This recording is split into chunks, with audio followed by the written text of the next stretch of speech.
Hi guys! Welcome sa Zip9. In this video ay isi-share ko sa inyo yung isa sa pinakapaborito kong problem solving book, yung The Art of Problem Solving Volume 1, The Basics by Sandor Lihotzky and Richard Rorschach. So dalawang copies meron ako. Meron akong yung book itself and meron akong solutions manual.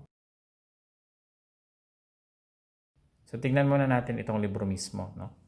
So, this is a book for beginners, yung mga sasali sa competitions, kagaya ng Math Challenge, Math Olympiad, And if you're in the US, yung mga AMC, American Mathematics Competition, I think this is a very good book for beginners.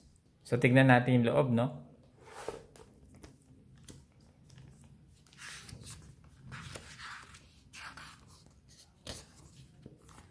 So, kung makikita natin yung mga questions sa books na to ay galing sa Math Count, sa Mandelbrot Competition, sa American Mathematics Competition, sa ARML, yung American Regions Mathematics League, and others also.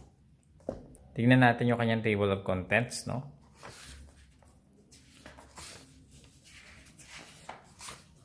Okay, so it started with exponents and logarithms, tapos complex numbers, linear equations, proportions, integers, quadratic equations, meron tayong special factors, special factorizations, and clever manipulations. So yung mga strategies on factoring.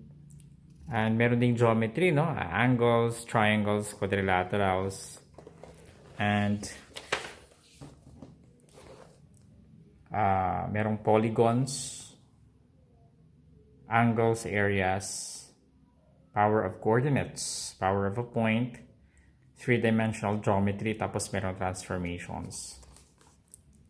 And meron din functions and inequalities, So, nandyan din yung sequences and series. And also,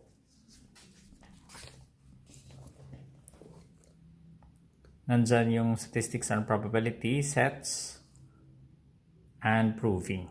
So, mukhang marami siyang sakop, And kung makikita natin ay ilang pages pa ito? 262, Pero tingnan natin yung last page. We can check the last page. It's 272 pages. So, napakaganda ng libro na to. Kung gusto niyo, pwede natin tignan yung interior. Yung mga explanation niya napaka direct, and very, very concise. So, I think this is a very good book for math competitions, and pwede nyo i-check yung link sa Amazon sa baba. Ilalagay ko sa description.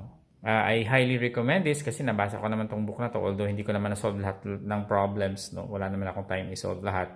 But I think at least half of the problems I tried solving, and I'm still planning to solve more,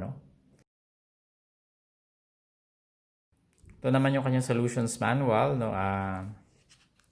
So, syempre lahat ng mga sagot saka yung mga solutions nandito. And of course, I bought this separately.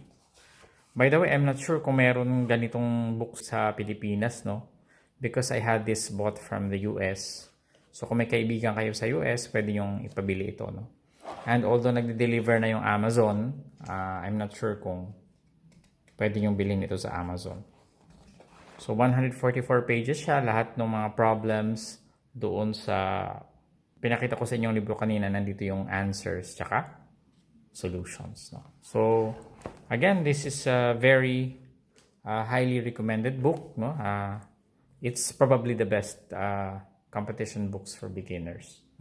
Sa mga susunod na videos, mag-share pa ako ng maraming libro, and i-share ko rin sa inyo yung mga insights ko about these books.